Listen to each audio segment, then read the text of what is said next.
information is being edited. You have to hang on a second. This always happens with Streamlabs. I gotta get them to change this. And we're going to do this instead. We're going to do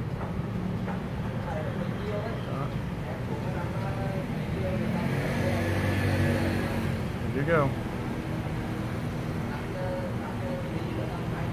And let's go to full screen. Okay, we're all set. I got my gimbal set up, and I've got a new arrangement,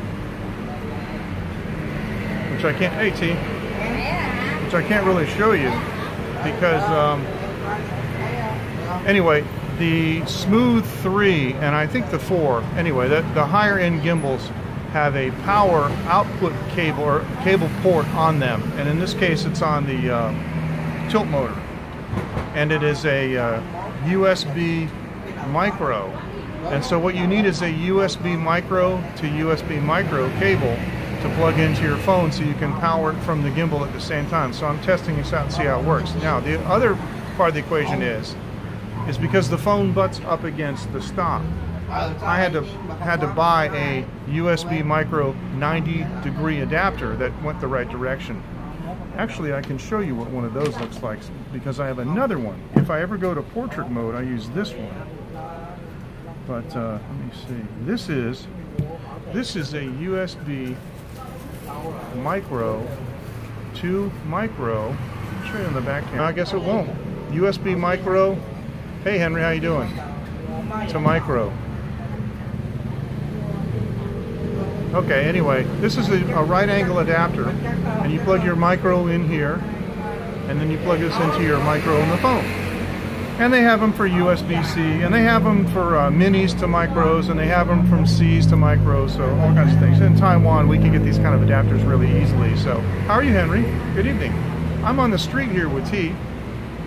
T's talking to some lady just walked by.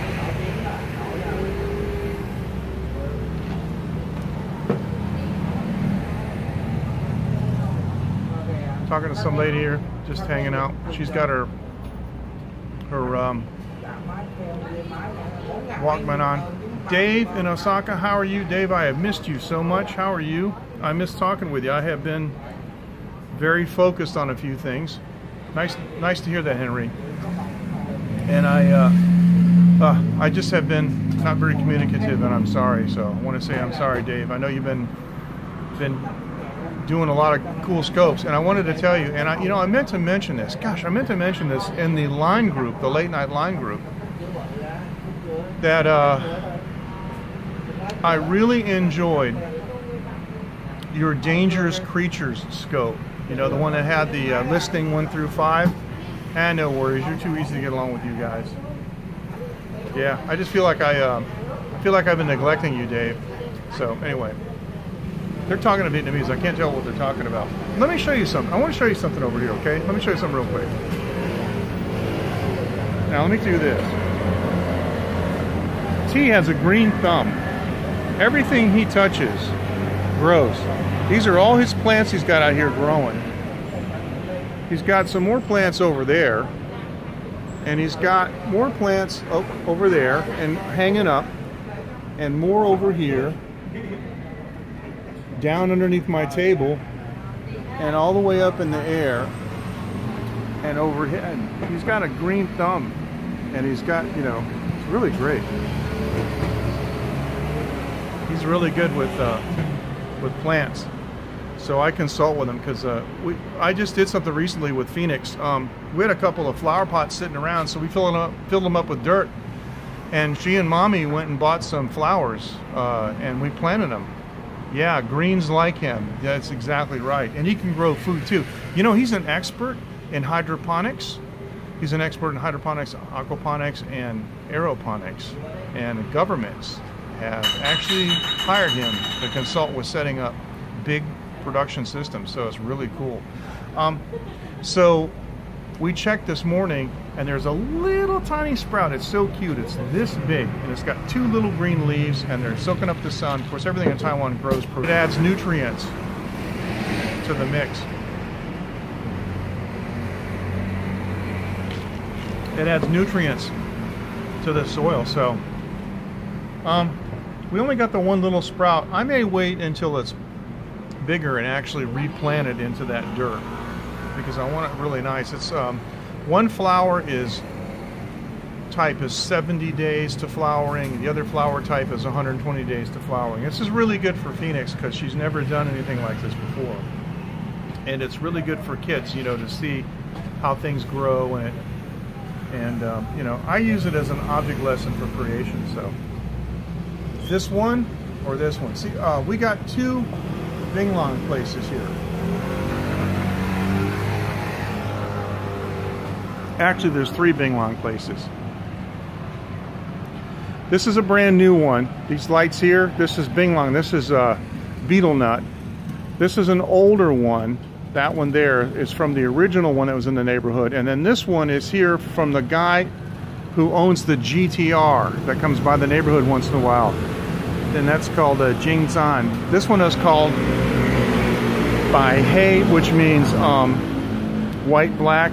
And the other one, I never looked to see what the name is. Oh, there's a big roach down here. You see him? It's a big roach crawling. You nasty thing, what are you doing? What are you doing? Oh, missed you. Oh, he got away. He got away. Well, the reason he got away was because I hit my big toe on that block. Now, if the lights are bothering you, which probably, oh yeah, they are speedy, and they have sensors that can sense pressure, so they know where you're going before you do.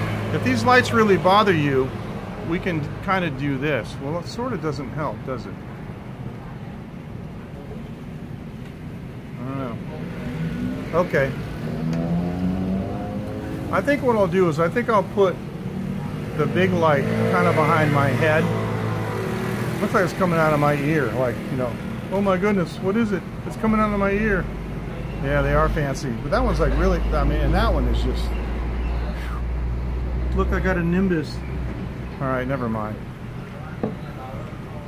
Just being silly. Yeah, they're beetle nut. And beetle nut is really bad. It's a recreational drug. It's legal here. It's a stimulant. It's illegal in the United States and most Western countries. It is really inexpensive and it's laced with chemicals. And a study that I read about said that if you smoke and you chew beetle nut on top of it, it increases your chance of getting cancer from the cigarettes by 40 times. Not 40%, 40 times. Got a hangnail. All right. T's there. I want to say hi just for a second. Hi. Weird that it's legal with Taiwan's strict drug laws. Yeah, you're not kidding about that, but they don't view it as a drug. And it's an Asian thing. You know, a lot of Pacific Islands have it, and some places they're almost debilitated. You know, like alcoholics. I read about, what the heck is it? Is it now? I don't want to start rumors, but I think it rots your teeth. Absolutely, absolutely. I think it's Saipan. Now don't quote me. I'm probably wrong. Anyway, there's a Pacific island that much of the male working population just sits around and gets a stipend from the United States, and they just sit and they chew Binglong all day. Funny, because I went to Bali, and it's legal in Bali, and he asked me what we call it in Chinese, and I said, we call it Binglong. He says, we call it Binglong too. So it's a Chinese word that's made its way into Indonesian. Let me tell you how bad it rots your teeth. If you go to any of the expat forums that talk about Taiwan, and usually we talk about these gangster types, they are pretty stereotypical. And they virtually all chew Binglong and smoke cigarettes. It's retarded. It's like they're trying to kill themselves in a bad way, like a very painful, long drawn out way. And what the expats refer to these guys to is red mouths, because it mixes with your saliva. Speaking of saliva, I gotta put my lip balm on. Oh, I don't have it with me. It mixes with saliva and forms this red juice that they spit out everywhere. Now, the first time, I'm going to tell you, the first time I came to Taiwan, I saw a bunch of red spit. Oh, it is. That's a really good description, Henry. Excellent. I'm gonna use that. A burned out barn. Yeah. Now my lips are dry. Yeah. I was looking at spit, you know, and it was coming from a direction. You know, I could see it was a direction. And I was trying to figure out. I thought somebody got in a fist fight and they got hit, you know, and their mouth is bleeding and they spit out blood, because I'm looking at different. I'm trying to figure out how the fight happened and who won based on the blood, you know, pattern on the ground. And then it dawned on me that it's not blood, it's Binglong. So one day I was at a factory and I was standing there doing something, and a truck came up, and I got out of the way of the truck, and a 25-year-old guy about jumped out, and his teeth were already rotten, and I mean like pieces of them missing, rotten so bad. And just, you know, he smiled and it looked disgusting. It looked like a burned out barn. That's a really good description. It was disgusting. His lips were red. The parts of the teeth that were still there weren't white anymore. They were red too, stained. This parking lot boss over here, he smokes, chews Binglong. He's got a kid too. He's got like a 10-year-old kid, and that kid's learning all that stuff. They are a terrible thing, but people do them. It's the population self-medicating. What else is it? And it's not a social stigma here. You will see these guys in Taiwan, I'm telling you, overweight, belly hanging out, usually with their shirt pulled up and their belly literally hanging out, looking really like redneck, disgusting. Cigarette smokers, teeth all rotted and red from Binglong, and they got the most beautiful woman on their arm and a couple of kids, and the kids are cute. And I wonder, you know, what in God's name are the kids learning, you know, from these kind of fathers? But there's no social stigma. If your teeth look like that in the United States, no woman would date you unless she was a Binglong shoer too. So I've seen some of these guys, and I've asked them flat out, you know, think about your last 5 years, you know, of your life, the last 5 years. What's it going to be like? You know, you smoke cigarettes a lot. You smoke a pack or 2 packs a day, you know, and you're chewing Binglong. You're chewing like 5 of these big boxes of Binglong a week. And what's the last 5 years of your life going to be? Hey, Mark, how you doing? Last 5 years of your life, what's it going to be like? And they always blow it off. See, we got the national healthcare system here, and people think that all they have to do is go to a clinic and get a pill. They think if their liver fails, they can take a drug. Their kidneys fail, they can take a drug. They get lung cancer, they can take a drug. That's what they think. That's all it is. It's the national healthcare system is so good, and people are so used to getting treated and getting medicine for cheap, that they think that no matter what happens to them, they're going to get patched up. Yeah, well, my friend Paul, Mr. Sun, he found out the hard way, and so did Lee, 2 guys that I used to hang out with. Back when I first moved to Taiwan, they're both dead. Just, you know, cigarette smokers. They didn't chew Binglong, but they drank hard liquor, but they smoked cigarettes, like, a lot. And in Paul's case, he was overweight. And he sat outside, just like I'm sitting next to a street, and would drink anywhere from 6 to 12 bottles of Taiwan beer a day, and smoke anywhere from 1 to 2 packs of cigarettes a day. And that's what he did every day. And he's, you know, 1 year older than me, and he died like 4 years ago. Anyway, so after I went to the United States and had all those high-tech health tests, burning life at both ends, Well spoken. You're just full of good anecdotes tonight, aren't you? Excellent, Henry. You know,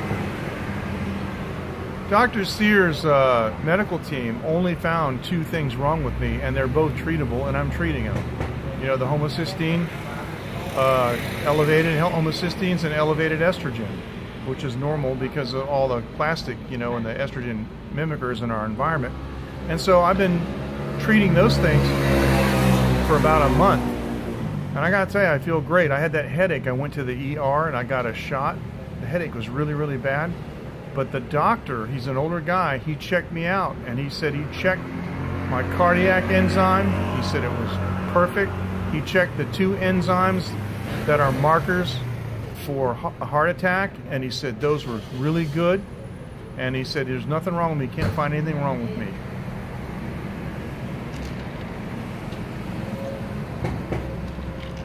So there you go.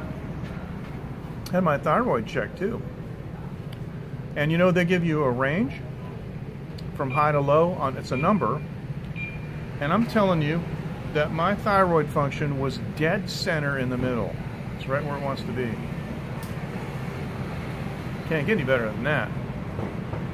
So I just have to get over the fact that there's nothing wrong with me. But I'm not going to start chewing Bing Long. And I'm drinking less because I think I feel better. Gosh, I miss my, yeah, it is great, I know.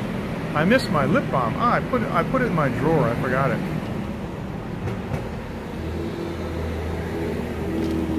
All right, about Van. Van has some kind of viral infection, and he's taken heavy medication, and he doesn't feel well, so he's not going to be with us tomorrow. I mean, he's not going to join us tomorrow. That didn't sound right.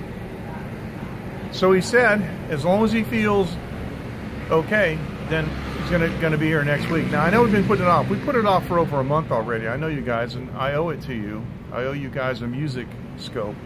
And I've got my adapter, and I've been talking with the company who made it, and we're straightening everything out. I'm going to do another, actually the first live stream that I did on YouTube with the stereo adapter worked really good, so.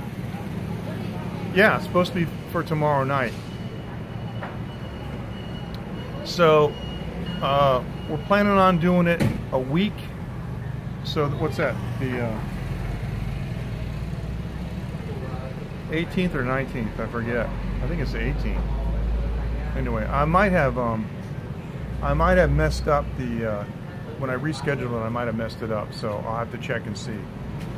When I get done with this stream, I'll check and see. 18th, okay. So there you go.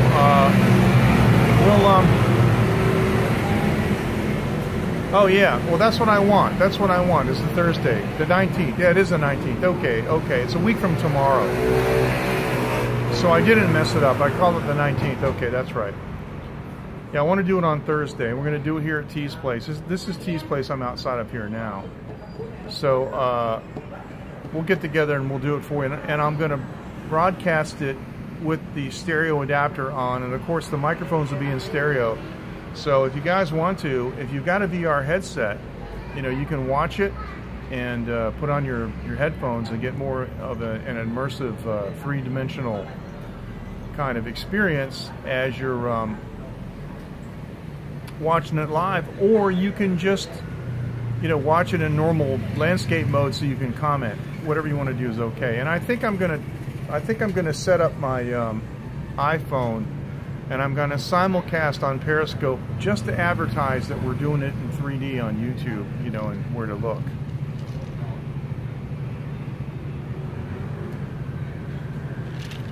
Because I was telling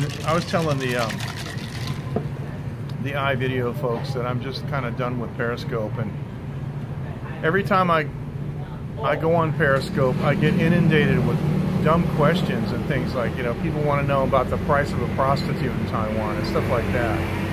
I'll never forget that. I showed somebody in my neighborhood, and the guy was asking me about prostitute prices.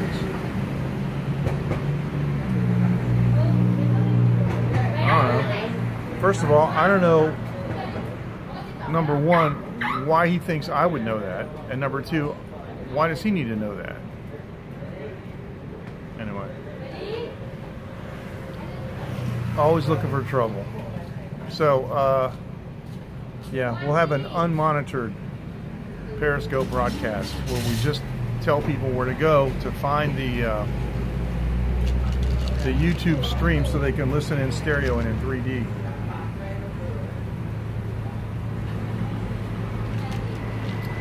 That should work out pretty well, actually. What I'll have to do is I'll have to start the YouTube broadcast. No food this evening? Nah. I already ate. And I ate at a buffet and I ate quite well.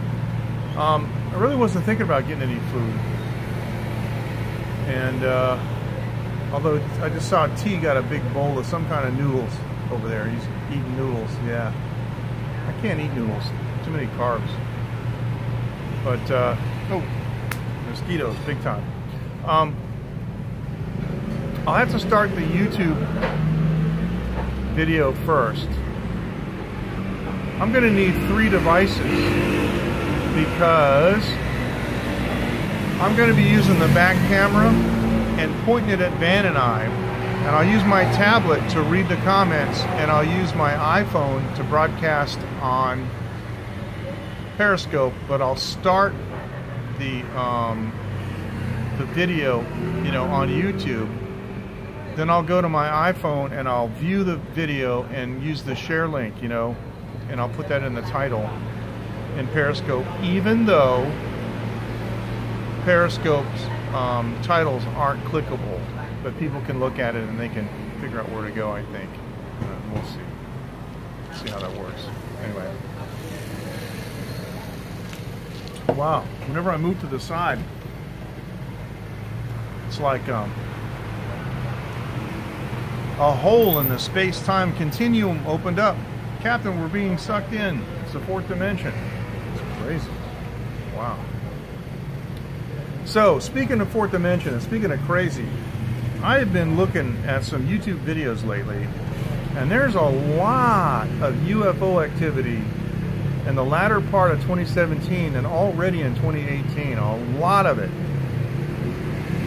And there's some really interesting things that are happening with regard to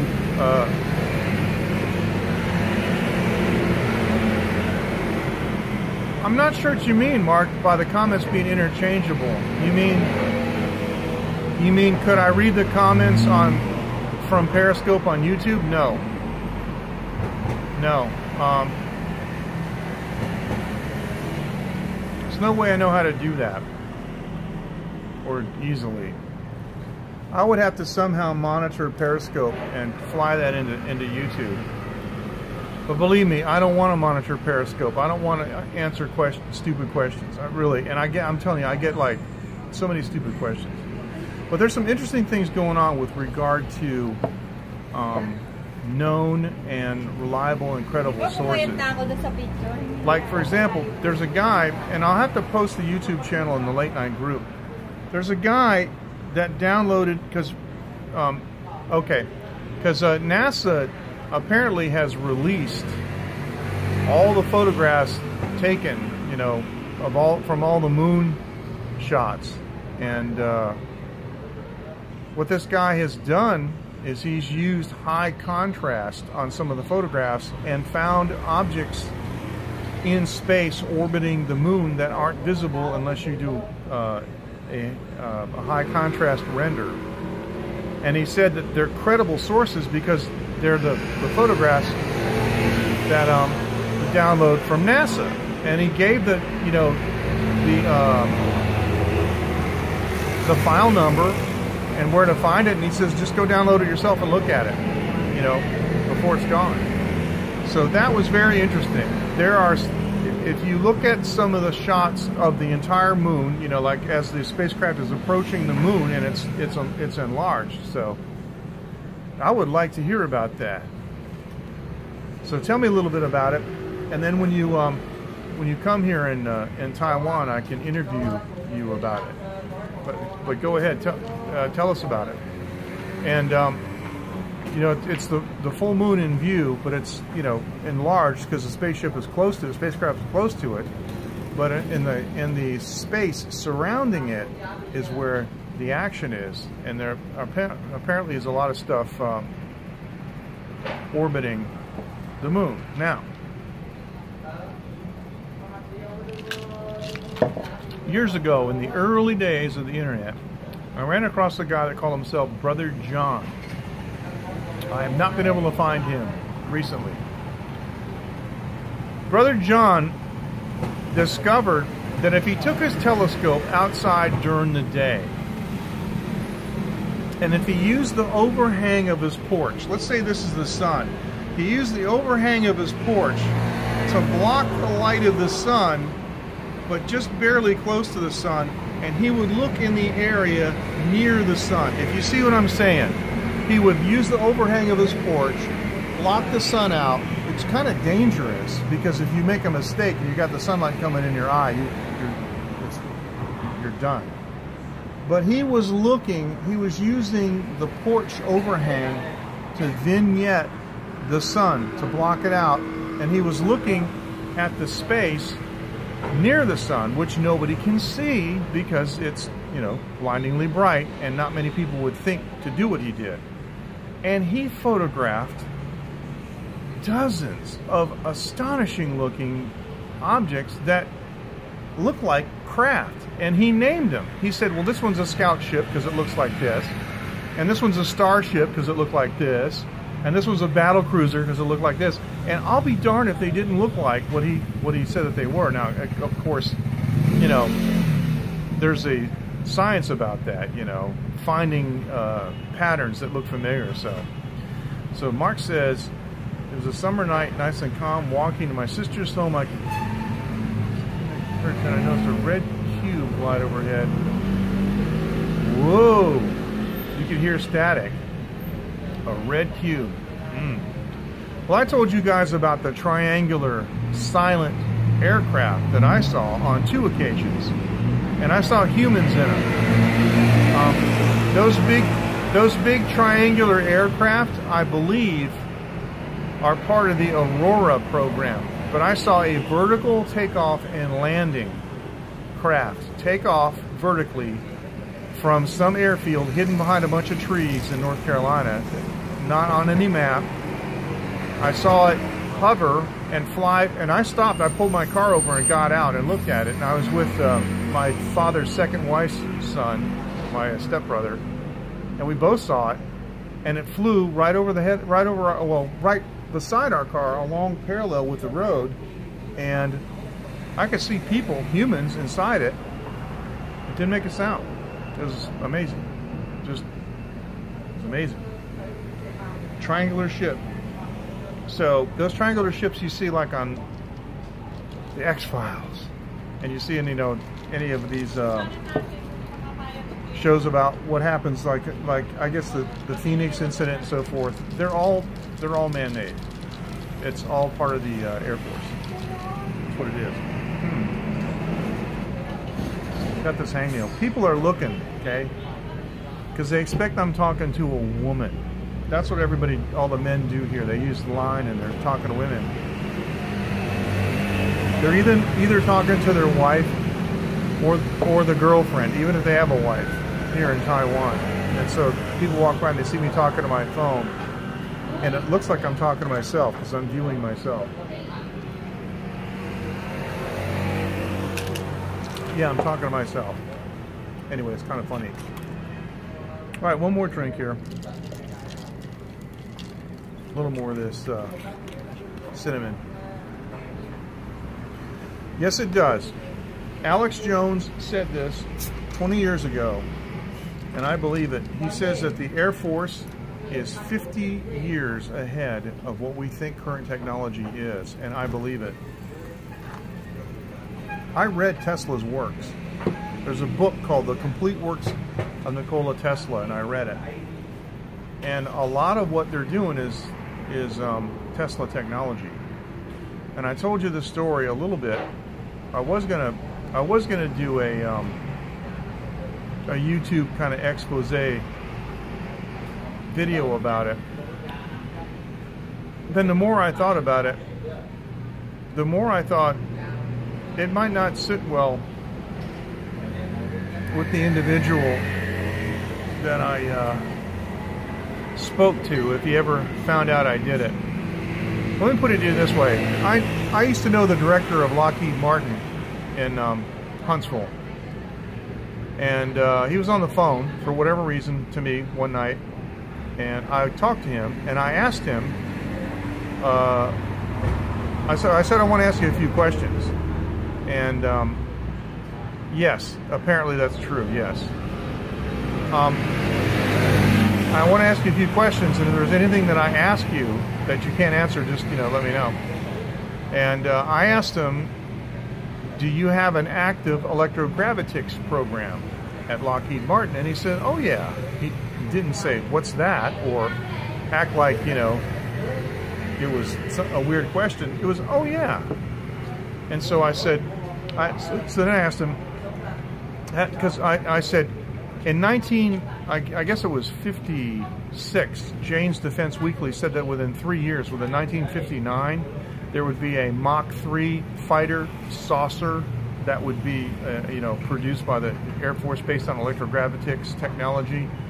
And I said, have you made significant progress in recent years? And he said, oh yes, we made significant progress in the field. And that's right. I asked him that first. He said, and then I asked him about the fighter saucer. I said, how close are we to producing a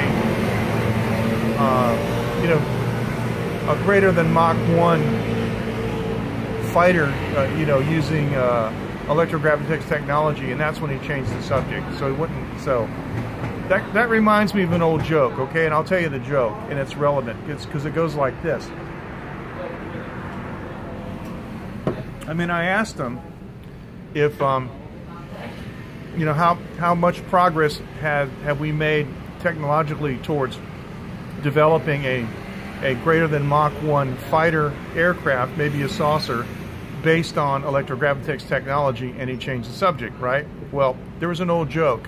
There's a lawyer cross-examining a witness at a trial, and he says, did you sleep with that woman, did you sleep with that man in New York City? And she says, I refuse to answer that question. Okay.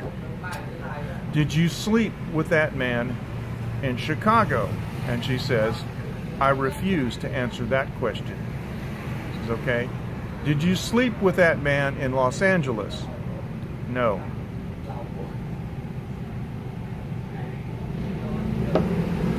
So that's kind of the deal, if you hear what I'm saying.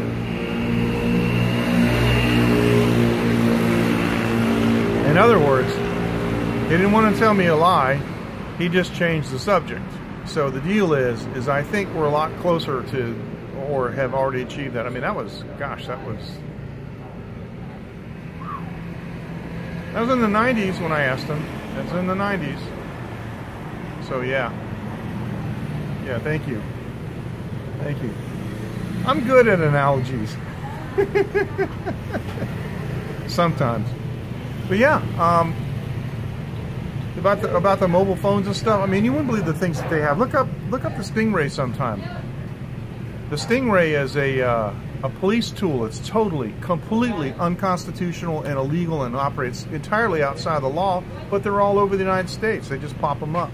And you wouldn't believe the information that they can collect from the mobile phone sites, the cell sites. And they're all over the U.S., the Stingray.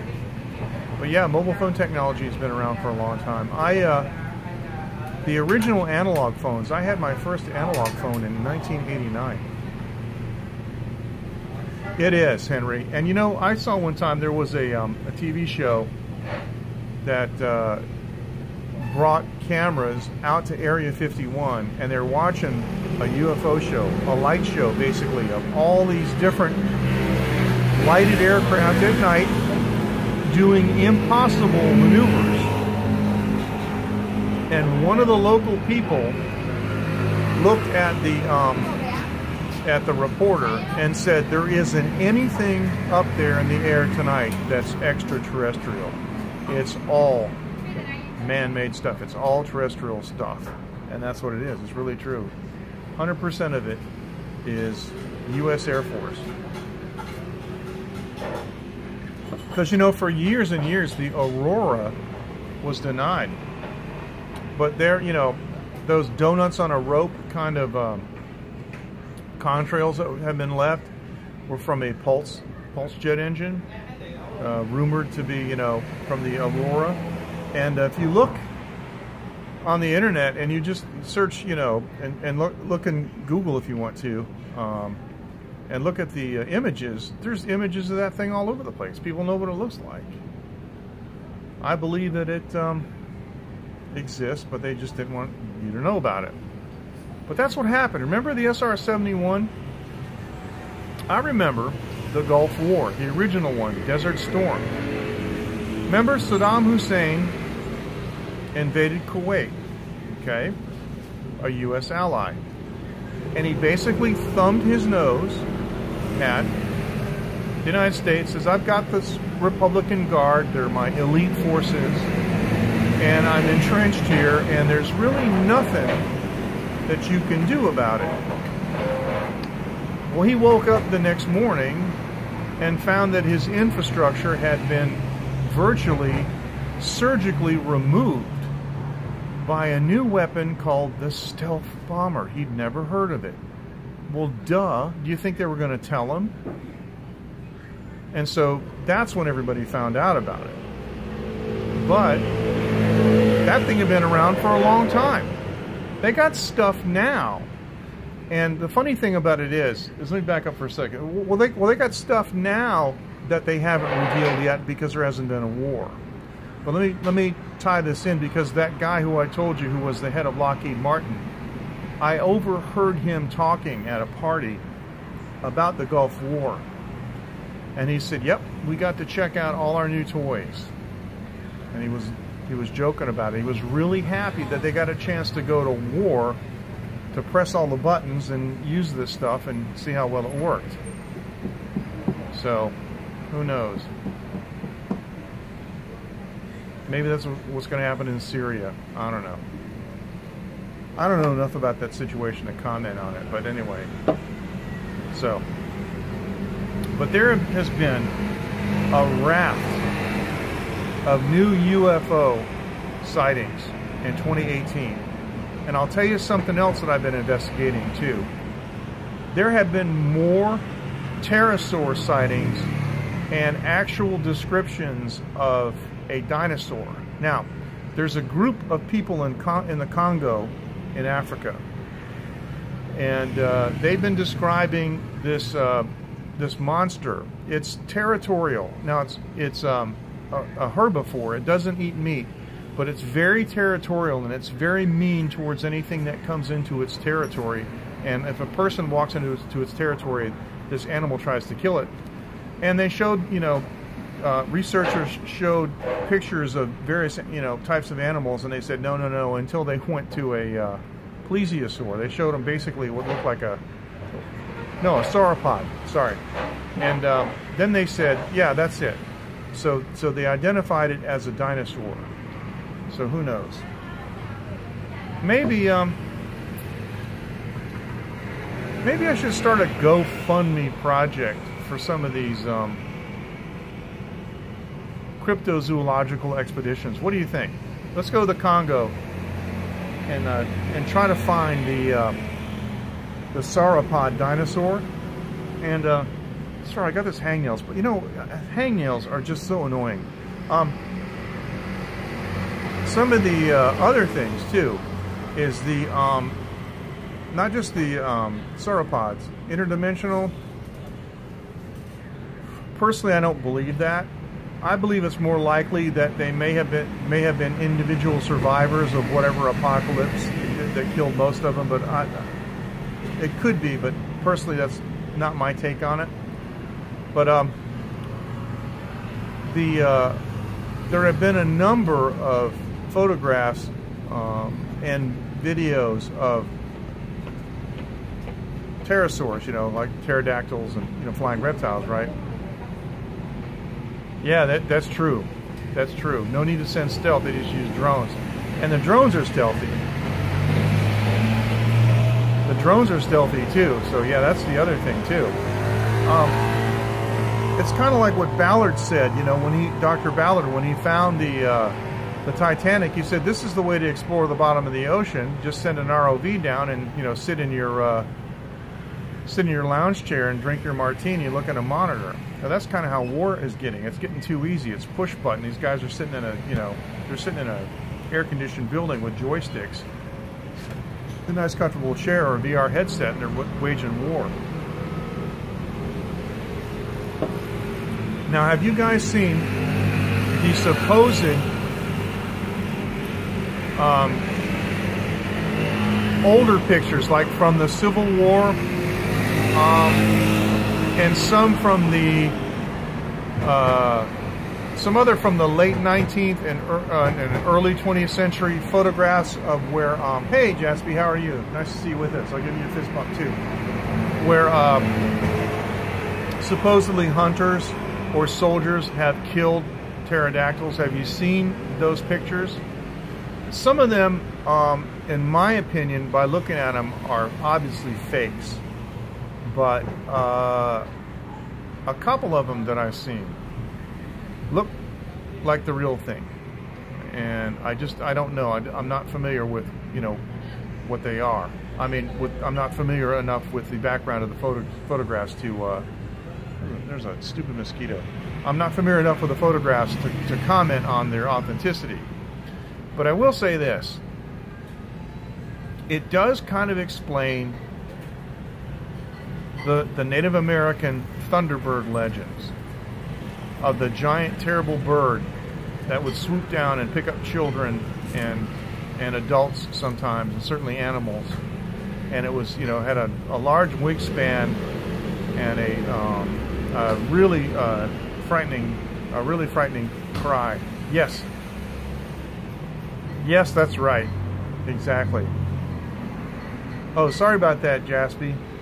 Wow. And you don't have your internet on at home yet, right? Is that it? Or are you out? Sorry about that. Well, hope you can get your okay, hope you can get your Wi-Fi at home going. Nice to see you. Thank you. Thanks for joining us. Nice base picture. I'm going to have to put the QR code for the Line group up somewhere, maybe on Taiwan Live TV. Bye now. Take care.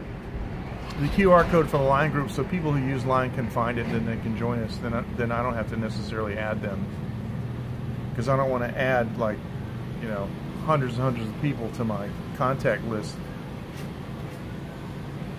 Get it too big, get it too long.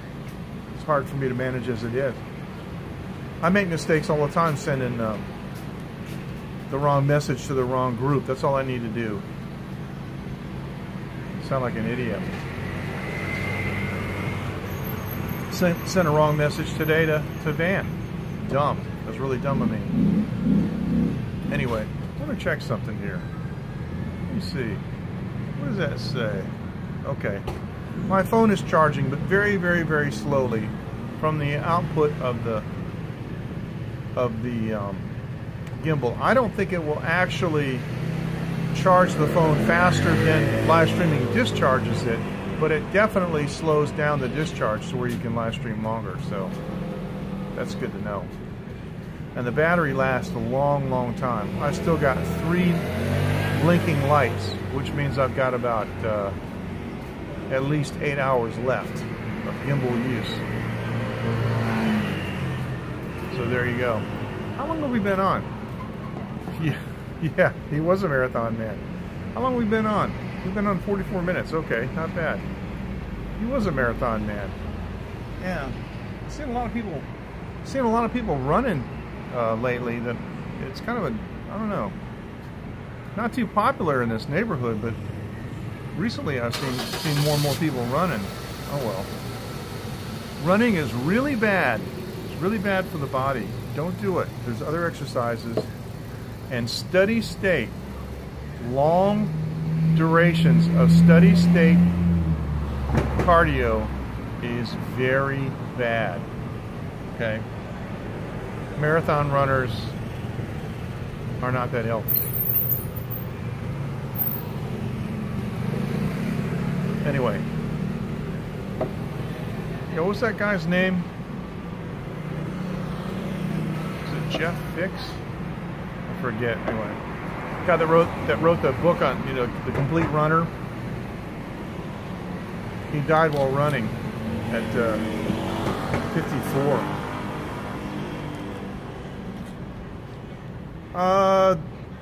I heard that there is. I don't really follow it. They have more bicycle stuff here than anything else. They have like Tour Taiwan for bicycles. You can circumnavigate. And some people have even done it on fixed gears, which I think is insane. But yeah, there's a marathon somewhere. But I never pay attention to it. So I'm sorry, I can't be more specific, but I'd have to look it up. All right, I'm done with my mixer. So this is my last little bit. And when I'm done with that, I'm done drinking for the night. Yes, bicycles, of course, of course. Got mine right over there. I really, really want to do a circumnavigation of Taiwan on my trike. That's what I want to do. I want to take my recumbent trike and do some long distance stuff. I would love to ride from here to Kaohsiung. I better start just from going here to Taichung to start with. But the problem is, you know, I got a little kid and she needs me and I can't be gone that long.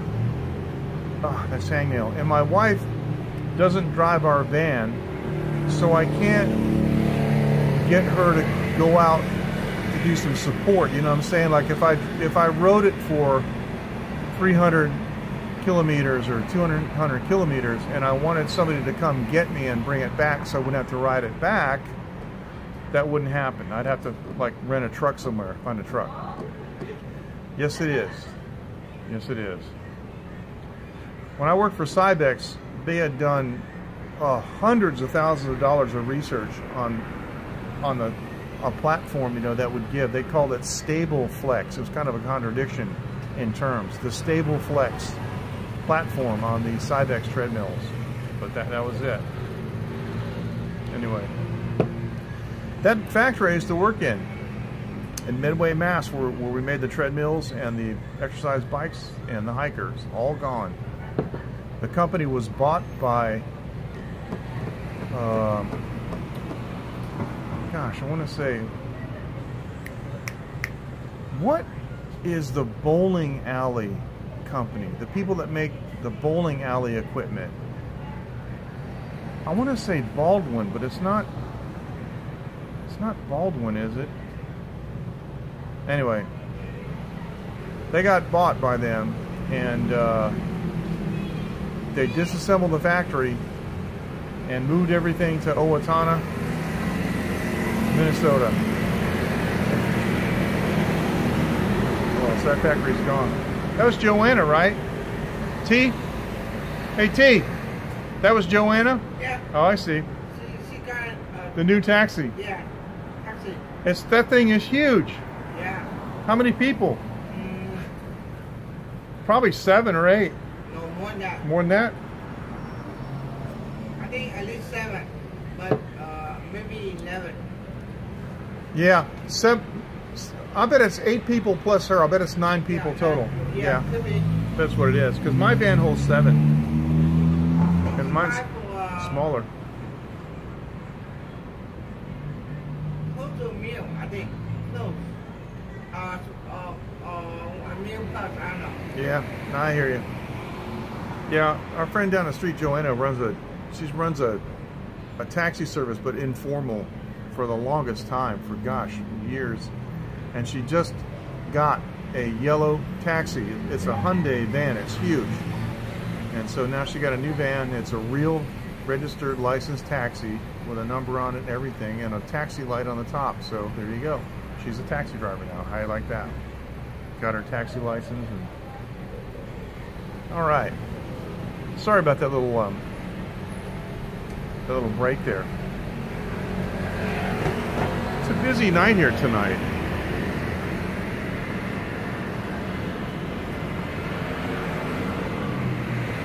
Got a lot of stuff going on. That's the parking lot over there where that boss I was telling you choose the Bing Long. Really? That's probably because of Streamlabs. Really? Okay, well let me do this then. Let me go off the full screen mode. See, the reason I go on full screen mode is because I want to respond to the comments when I see them in the video, so it matches on the replay, right? You understand what I mean? Because if I look at the actual message stream, it comes a lot earlier. Well, it comes somewhat earlier, but when there's a lag, when you guys type in the app and you see the chat go up, and there's a long delay between when it appears in the video, that means it's Streamlabs. Streamlabs has a lag. So it's okay. So I am off of full screen mode, and it shows I have one viewer.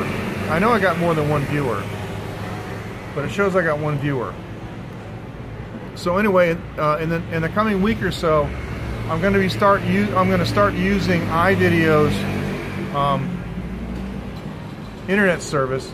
So I put them in the description because I want people to know about them. And one thing I like about iVideo, and we were talking about this in the late night group about prices and things, but iVideo will match whatever price you find from somebody else that's lower. They'll pay you the difference. So there you go. That's the iVideo advantage. That's the benefit. So let me find a couple of these videos I've been watching. Right there. I got it, Mark. That's right there. And let's see. It's already on the oh, there's almost no lag between the comment stream and what I saw on the 6 seconds. Okay, yeah. Oh no, you know what? I'm seeing the comment stream, and right underneath it, I'm seeing the right behind it, I'm seeing the Streamlabs. So yeah, it's not that long at all.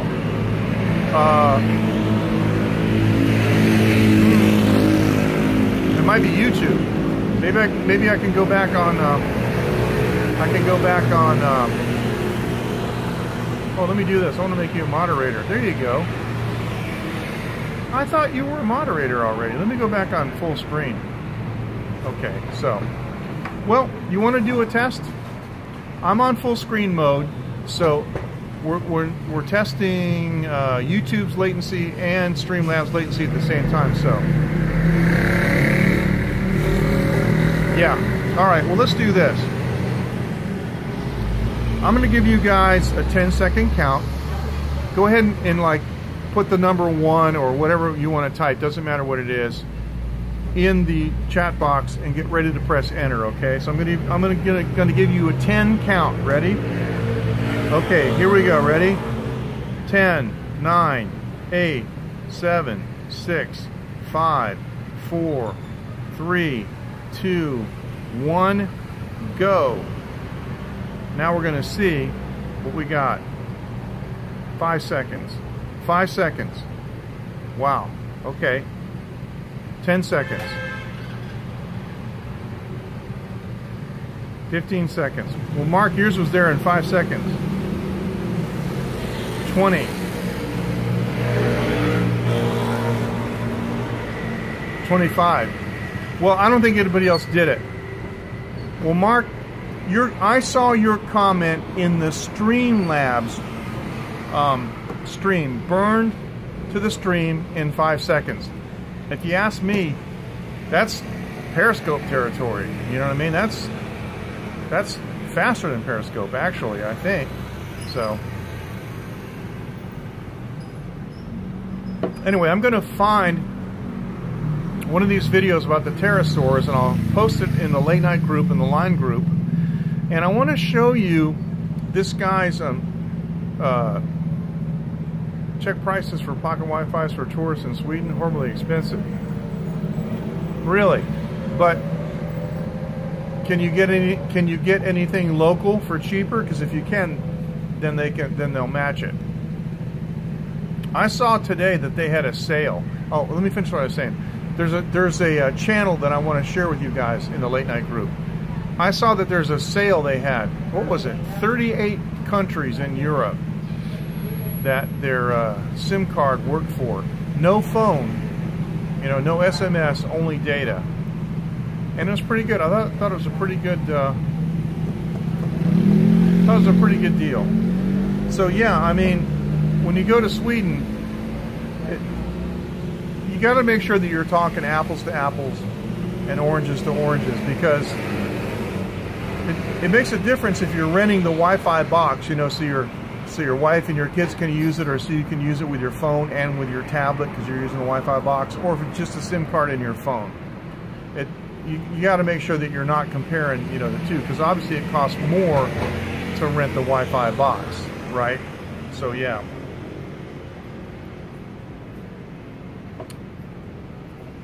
I bet it is. Hey, you gonna take off? Yeah, I take off. All right, I'll put the table back. Don't worry. Thank you. All right, thank you. You take care, T. Yeah. Have a good night. You did it? Oh, you mean you matched apples to apples? Yeah, well, if you find something, you know, in Sweden, right, that's comparable service and it's cheaper, I would like to know. I can see that my position here of being sponsored by iVideo, I'm gonna be in a position of defending them. I can see this already. I can see that I'm gonna have to defend them. So anyway, I suggest that what you guys do, I put their contact information in the late night line group. I suggest that you add them, because what they do is every day they send you specials, and yeah, it's not that annoying. It's like well, actually not even every day. It's you know, every other day they'll send you a message. But the specials are really cool because I don't know if they're advertised anywhere else. So okay, they don't have to go too cheap. Okay. Yeah, I know. It is expensive. I heard it was expensive in Europe, in Sweden. But everything's high quality, which is okay. I don't mind, you know, spending money for high quality. But everything's cheap except IKEA. Looked online for Taiwan prices. It's cheaper for a month. Oh, you mean if you rent the box for a month, or the SIM card for a month, it's cheaper than renting it for 3 weeks? Is that what you're saying? That's what I would do, and just give it back to them. It doesn't matter.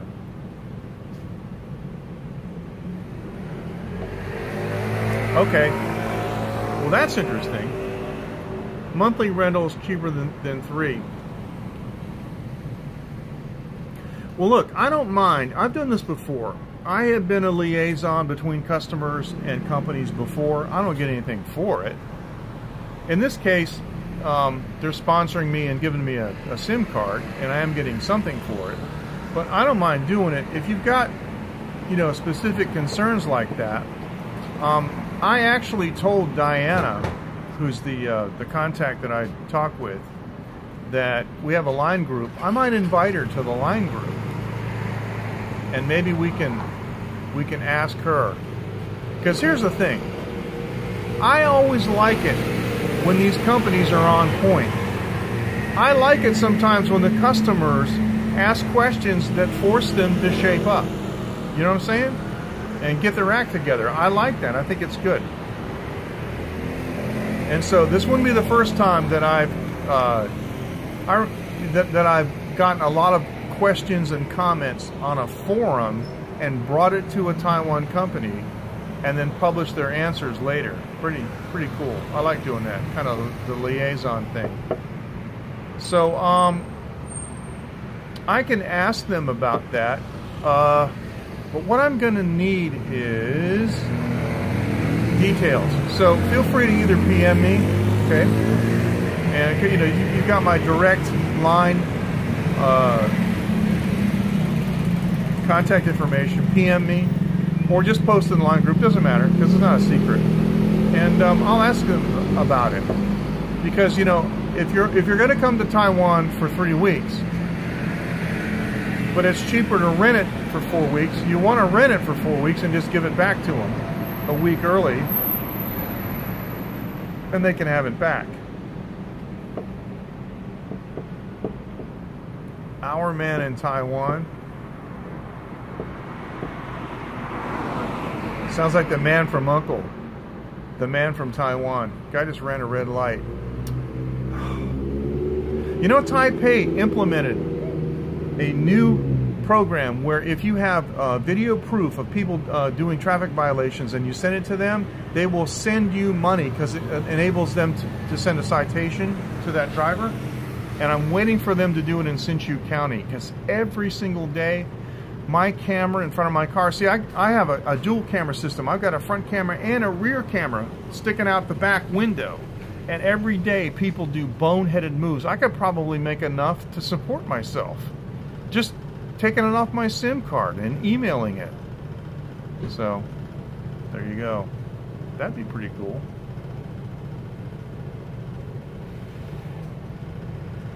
Sorry, I digress. No, I don't mind. And Caspar asked an interesting question. I know. I'd be a Taiwanese millionaire. To be a Taiwanese millionaire, you have to have $30,000. No, seriously. Yeah, you're right. Take care, Henry. Thank you very much. Thanks for joining. Try to take some time off, man. I know you've been working a long time, bro. But thanks for your service. Henry's a nurse, and he actually has a profession that helps people, as opposed to me just talking on live streaming. Bye, Henry. Thanks. I admire that man so much. Oh, hope he's gone. We'll talk about Henry in a second. My mom was a nurse. I have a lot of respect for the profession, let me tell you. And in my life, you know, when I had cause to be in the hospital or to have procedures done, it was always the nurses that took the best care of me. You know, it was fantastic. So there you go. Anyway,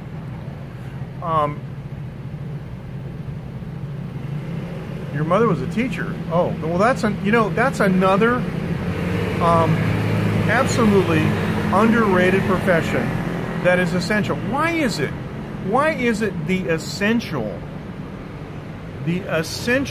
services and careers that we need to teach our children and to take care of our people? Why are they always the most ill-treated and underpaid? I was on Flipboard looking at my phone the other day at news, and talking about a teacher that quit, and she posted on her Facebook pictures of the classroom after every class. Everything's destroyed, disheveled. You know, she can't even get students to put stuff back. You know, look at it. Oh, those are swallows. They must have a nest over here. Anyway, yeah, and it's like she aspired to be a teacher her whole life. She went through, through school, obtaining all the credentials that she needed to, and the certifications and whatever it took to qualify to be a teacher. Became a teacher and quit in 2 years because she couldn't stand it. And you know why? Because you can't go up to a kid and go, sit down, shut up, and stop interrupting me when I'm trying to teach. That's because you can't do that. When I was a kid in school, the teachers could sit you down. They could tell you to shut up and stop interrupting the class. And if you didn't, somebody from the office would come down and explain it to you. Taught at a grammar school. Wow, that's cool. That is so cool. 你逛吗？还没? Okay. T's chef took him on the motor scooter, and she just came back, and I asked her, was she closing? But she said no, so I can sit down here for a little while longer. I just don't like to, bother them and stay later, and wear out my welcome and stuff. He's a good friend of mine. He's a really good friend of mine. But he's often too generous, and sometimes I have to ask him, are you getting ready to leave? And he'll go, yeah, but he won't tell me, you know what I mean? So he'll stay there for an extra hour waiting for me to finish instead of telling me, hey, it's time to go, MJ, wrap it up. So, okay, that's all I got to do. I'm not going to take offense. For crying out loud. So anyway. That's how people are here sometimes, though. There's a concept in Chinese called 不好意思 that I talked about a little bit before, but it's about being embarrassed to tell somebody things, and it could be that you're embarrassed to tell somebody that you want to leave. And so, because of 不好意思, which literally means 不好 means bad, 意思 means meaning, and literally the bad meaning is that it would be bad for me to tell you what I really need, and that's how it is. But anyway, to give you an example, sometimes I'll be drinking with people. Yes, it is. Actually, Mark, I own a house. It's right over there, right in the corner. There you go. Can't really tell, but that's it. It would be called a townhouse in the United States. 4 stories. Oh, I gotta do this because I gotta block the. There you go. Yeah. Anyway, how did I do that? It was like, I guess like that. Okay. Anyway, talking about 不好意思. Help me out. I lost my train of thought. Wait a second. Hop, skip it, and jump away. Yeah. The reason I ride my bike, I ride my bike because it's on the next street, is because I got my saddlebags full of stuff. That's why I ride my bike. Otherwise, I usually just walk. There's a fence there, and there's a walkway, a doorway through the fence. So, all right, I lost my train of thought, and this is live TV, and I don't have a producer, and I don't have a teleprompter. So, I was talking about 不好意思, and anyway, well, whatever. We'll pick it up next time. I'll watch the replay, and I'll feel like an idiot. Oh, and then we'll pick it up in the line group. I'll tell you what I could use your help with, and I don't know how to do it, but I would really like to get the remaining friends that are on the Twitter group over to Line. How can we do that? Can you guys who are in the Line group go to the Twitter group and tell them how much more fun it is online, and how much more convenient it is with things like notes and albums and the organization of everything, and the cool stickers and all that stuff. I don't know. I'm just asking. What do you think? How can we get the remaining people? Because we're missing people. We're missing people. People that we don't see very often. Sumi, Regina, Gary Bagwell, Mike Rundgren. Thank you. We don't see these friends comment very much. Okay? Like Dean. Dean Whitcomb is one of our friends that doesn't comment very much, but at least he made it over to Line. He watches the streams, and he reads the mail in the group. That's okay. You don't have to comment. There's no pressure on someone to make a comment. But the point is, we need to get everybody from the Twitter group over. Now, we do have a couple of extra friends in the Line group that weren't in the Twitter group that I've added. Of course, they can always leave if they want to, but they haven't. They stayed. So there's 20 in the Line group, and there's 30 in the Twitter group. So the difference seems like 10, but it's more than that. We should have probably 15 more people from the Twitter group come over to the line group. Sorry, I keep looking over here. There's a really strange looking car. These guys got Japanese cars, and they're like maybe 10 or 15 years old. They're kind of pieces of junk. And first thing they'll do is they'll modify the exhaust so it sounds loud. And then the second thing they do is they put a big fat wing on the thing. Here, let me show you. See, oh no, he's gone.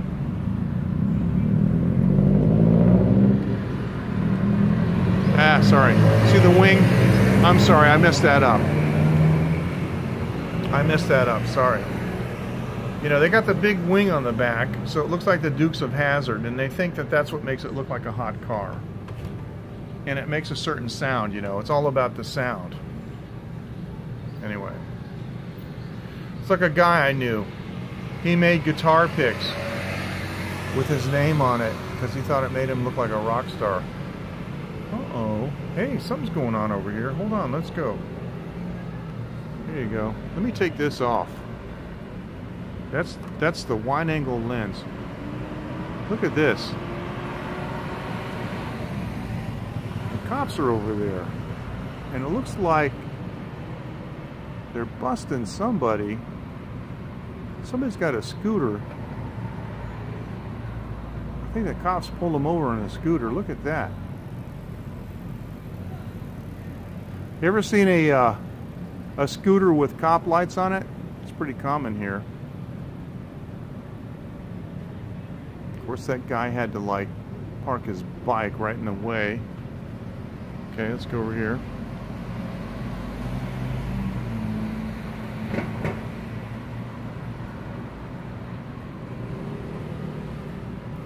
I'm gonna set this down here.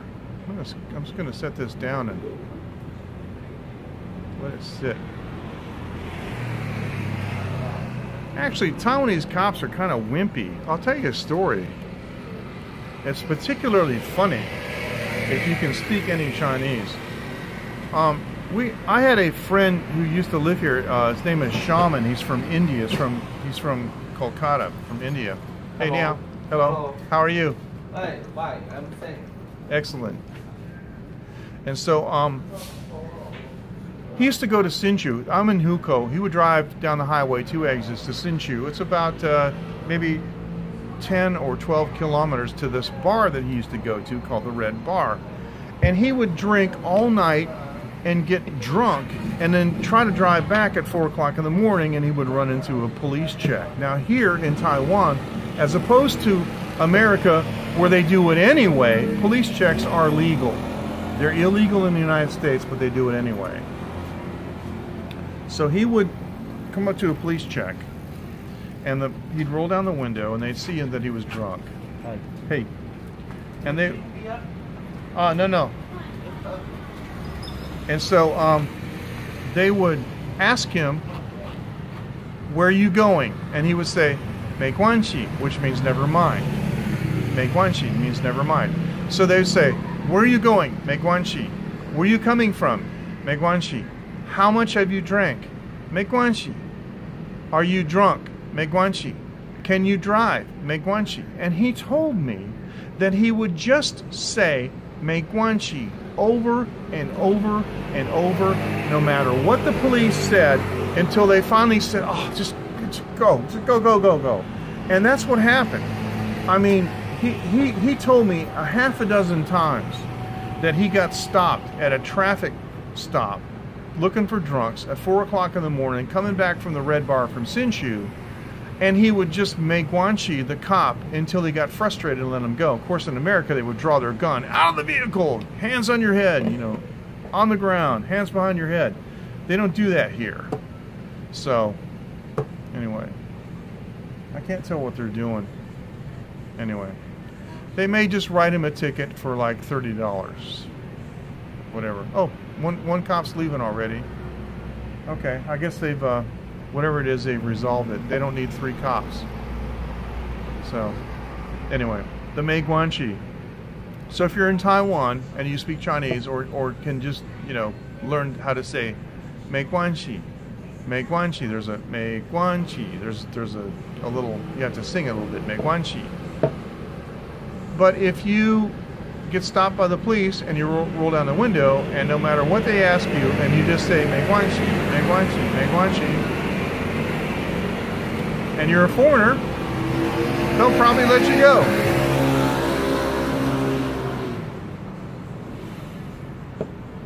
Amazing, isn't it? I can't believe he did that, so. And apparently it worked.